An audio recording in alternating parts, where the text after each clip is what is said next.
Chapter 8. The Deadly Poppy Field.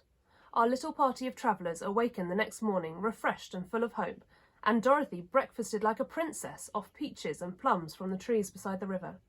Behind them was the dark forest they had passed safely through, although they had suffered many discouragements. But before them was a lovely sunny country that seemed to beckon them on to the Emerald City. To be sure, the broad river now cut them off from this beautiful land, but the raft was nearly done, and after the Tin Woodman cut a few more logs and fastened them together with wooden pins, they were ready to start. Dorothy sat down in the middle of the raft and held Toto in her arms. When the Cowardly Lion stepped upon the raft it tipped badly, for he was big and heavy, but the Scarecrow and the Tin Woodman stood upon the other end to steady it, and they had long poles in their hands to push the raft through the water. They got along quite well at first, but when they reached the middle of the river, the swift current swept the raft downstream, farther and farther away from the road of yellow brick, and the water grew so deep that the long poles would not touch the bottom. "This is bad," said the Tin Woodman, "for if we cannot get to the land, we shall be carried into the country of the Wicked Witch of the West, and she will enchant us and make us her slaves." "And then I should get no brains," said the Scarecrow. "And I should get no courage," said the Cowardly Lion. "And I should get no heart," said the Tin Woodman. "And I should never get back to Kansas," said Dorothy. "We must certainly get to the Emerald City if we can," the Scarecrow continued, and he pushed so hard on his long pole that it stuck fast in the mud at the bottom of the river, and before he could pull it out again or let go, the raft was swept away, and the poor Scarecrow left clinging to the pole in the middle of the river. "Goodbye," he called after them, and they were very sorry to leave him. Indeed, the Tin Woodman began to cry, but fortunately remembered that he might rust, and so dried his tears on Dorothy's apron. Of course, this was a bad thing for the Scarecrow. "I am now much worse off than when I met Dorothy," he thought. "Then I was stuck on a pole in a cornfield, where I could make believe to scare the crows at any rate. But surely there was no use for a Scarecrow stuck on a pole in the middle of the river. I am afraid I shall never have any brains after all." Down the stream the raft floated, and the poor Scarecrow was left far behind. Then the Lion said, "Something must be done to save us. I think I can swim to the shore and pull the raft after me, if you will only hold fast to the tip of my tail." So he sprang into the water, and the Tin Woodman caught fast hold of his tail, when the Lion began to swim with all his might towards the shore. It was hard work, although he was so big, but by and by they were drawn out of the current, and then Dorothy took the Tin Woodman's long pole and helped push the raft to the land. They were all tired out, and when they reached the shore at last and stepped off upon the pretty green grass, they also knew that the stream had carried them a long way past the road of yellow brick that led to the Emerald City. "What shall we do now?" asked the Tin Woodman, as the Lion lay down on the grass to let the sun dry him. "We must get back to the road in some way," said Dorothy. "The best plan will be to walk along the river bank until we get to the road again," remarked the Lion. So when they were rested, Dorothy picked up her basket, and they started along the grassy bank to the road from which the river had carried them. It was lovely country, with plenty of flowers and fruit trees and sunshine to cheer them, and had they not felt so sorry for the poor Scarecrow, they could have been very happy. They walked along as fast as they could, Dorothy only stopping once to pick a beautiful flower, and after a time the Tin Woodman cried out, "Look!" Then they all looked at the river and saw the Scarecrow perched upon his pole in the middle of the water, looking very lonely and sad. "What can we do to save him?" asked Dorothy. The Lion and the Woodman both shook their heads, for they did not know.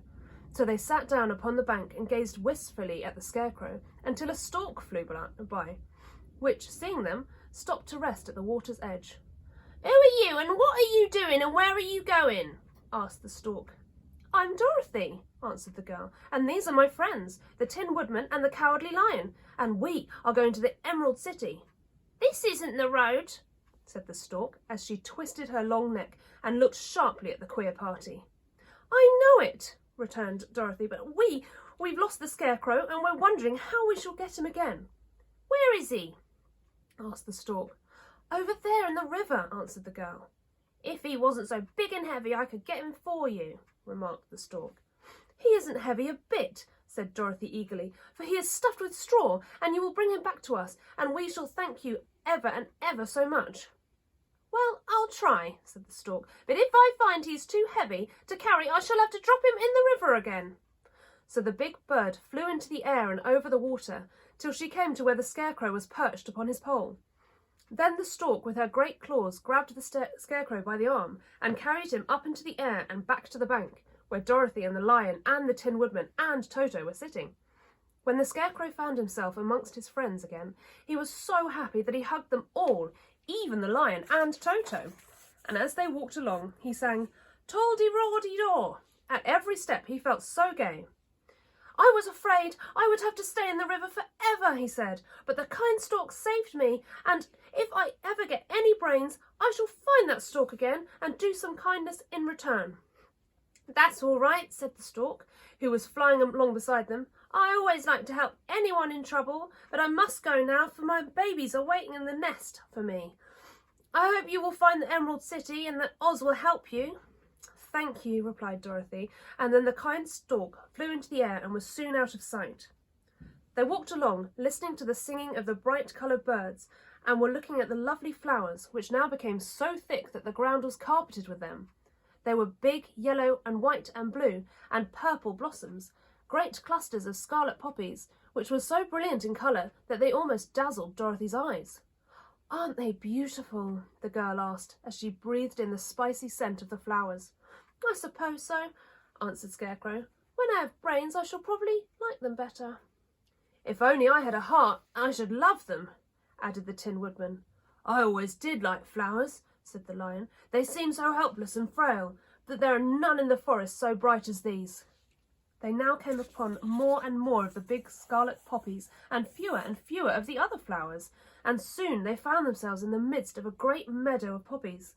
Now it is well known that when there are so many of these flowers together, their odour is so powerful that anyone who breathes it falls asleep. And if the sleeper is not carried away by the scent of the flowers, he sleeps on and on forever. But Dorothy did not know this, nor could she get away from the bright red flowers that were everywhere about. So presently her eyes grew heavy, and she felt that she must sit down to rest and to sleep. But the Tin Woodman would not let her do this. "We must hurry and get back to the road of yellow brick before dark," he said, and the Scarecrow agreed with him. So they kept walking until Dorothy could stand no longer. Her eyes closed in spite of herself, and she forgot where she was and fell among the poppies, fast asleep. "What shall we do?" asked the Tin Woodman. "If we leave her here, she will die," said the Lion. "The smell of the flowers is killing us all. I myself can scarcely keep my eyes open, and the dog is asleep already." It was true. Toto had fallen down beside his little mistress, but the Scarecrow and the Tin Woodman, not being made of flesh, were not troubled by the scent of the flowers. "Run fast," said the Scarecrow to the Lion, "and get out of this deadly flower bed as soon as you can. We will bring the little girl with us, but if you should fall asleep, you are too big to be carried." So the Lion aroused himself and bounded forward as fast as he could go. In a moment he was out of sight. "Let us make a chair with our hands and carry her," said the Scarecrow. So they picked up Toto and put the dog in Dorothy's lap.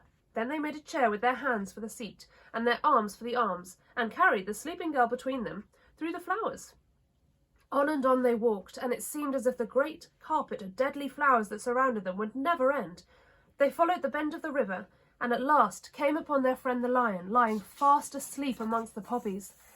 The flowers had been too strong for the huge beast, and he had given up at last, and fallen only a short distance from the end of the poppy bed, where the sweet grass spread in beautiful green fields before them. "We can do nothing for him," said the Tin Woodman sadly, "for he is much too heavy to lift. We must leave him there to sleep on forever, and perhaps he will dream that he has found courage at last." "I'm sorry," said the Scarecrow. "The Lion was a very good comrade for one so cowardly, but let us go on." They carried the sleeping girl to a pretty spot beside the river, far enough from the poppy field to prevent her breathing any more of the poison from the flowers, and here they laid her gently on the soft grass and waited for the fresh breeze to waken her.